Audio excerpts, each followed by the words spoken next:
Binubuo ng mga kabataan na may taglay na kakayanan.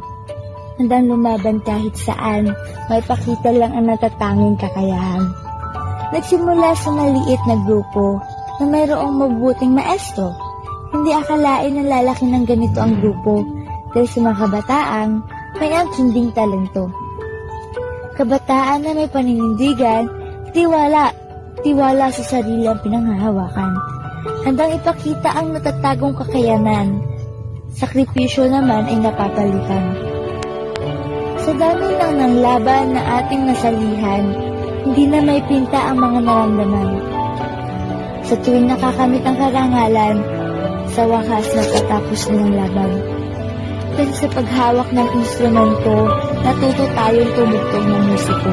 Nais sana namin ibahagi ang aming mga talento sa mga kabataan. Kabataan na may taglay din ito. Ipagpapatuloy ang nasimulan. Aabutin ang mga pangarap na nais makamtan. Sa payo ng ating mapagmahal na mga maestro, itatak natin sa ating sarili, kaya natin ito. Ang pagtugtog ay ating talento. Talentong dapat makita ng mga tao. Ang sarap pakinggan ng musiko, lalo na kung galing ito sa mga instrumento. Sa pagtugtog, sulit ang pagod at hirap, kung ang pagpapanalo ang ating pangalit. Sa titigan, kung lahat tayo nakamating tinatanggap ang musika ng laman. Dahil hirap man sa pagdidrill na may bitbit na mabigat ng instrumento. Sakripisyo sa bawat segundo, minuto, oras na dapat nasa mahalagang gawain tayo. Tayo natin sa buhay. Sa kusang pagpatak ng pawis na mula sa isang nais. Sa pagpatak ng mga luha dahil sa pagod na naramdaman.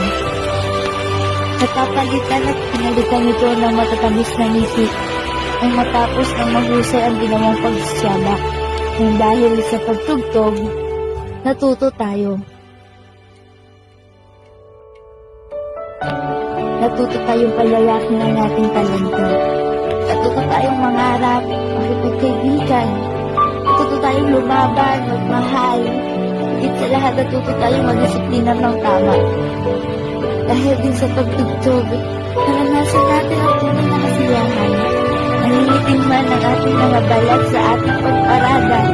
Mahalaga marami tayong napapasaya.